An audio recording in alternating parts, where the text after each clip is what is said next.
merci. Effectivement, je suis venu ici apporter le soutien du groupe parlementaire de la France Insoumise à cette bataille-là que vous menez, qui va rentrer qui est dans sa 4e semaine. Ça fera un mois à la fin de la semaine de grève. C'est une mobilisation qui est très forte, majoritaire, et qui pose une fois de plus la question dans ce pays des conditions de travail, du partage des richesses et de la dignité au travail. Parce que votre bataille, elle met en lumière ce que nous dénonçons depuis des années, les ravages de la sous-traitance, qui font que celles et ceux qui sont essentiels au pays, qui le tiennent debout, sont traités de manière totalement inhumaine. On est aujourd'hui clairement, et je le dis, face à de l'esclavagisme moderne, où on prend des gens et des salariés pour des Kleenex, on est prêt à les jeter du jour au lendemain, on se passe les contrats entre sous-traitants, toujours en baissant les conditions de travail. Donc vous avez raison de mener cette bataille-là, vous portez vraiment dans ce pays l'espoir aussi de gens qui ne se mobilisent pas parce que les conditions sont difficiles pour se mobiliser, et vous avez fait le choix aujourd'hui de relever la tête et de dire que ça suffisait. C'est pour ça que je suis là, pour apporter notre soutien, pour dire que vous avez raison et il ne faut pas céder. Il faut imposer des conditions de travail décentes, il faut imposer le retour des salariés qui ont été licenciés de manière absolument scandaleuse. Aujourd'hui dans ce pays, on ne peut pas être licencié pour fait de grève et malheureusement on le voit de plus en plus partout sur le territoire.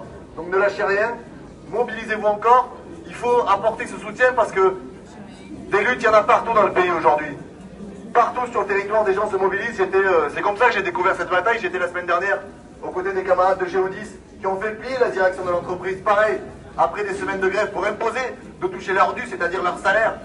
Et aujourd'hui, les travailleurs de ce pays, les travailleuses, ont décidé de dire que ça suffisait.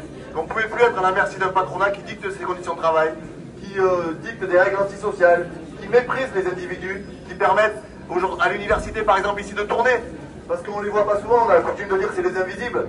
Mais sans elles, parce que c'est majoritairement des femmes, ce secteur ne marcherait pas. Il n'y aurait pas de nettoyage dans les universités. Aujourd'hui, elles méritent une reconnaissance et une dignité. Donc vraiment, merci pour la bataille que vous menez.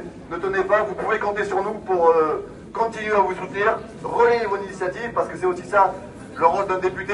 Il ne vous a pas échappé qu'on n'est pas majoritaire, mais en tout cas, on portera votre voix dans l'hémicycle, dans les médias, pour dire que ce combat, c'est un combat d'intérêt général, c'est un combat d'utilité sociale, c'est un combat pour, en clair, savoir demain dans quelle société on veut vivre. Une société qui gave toujours les mêmes ou qui prend en compte les intérêts des salariés de ce pays, qui assure des conditions de travail dignes et décentes et qui permet de vivre de son travail.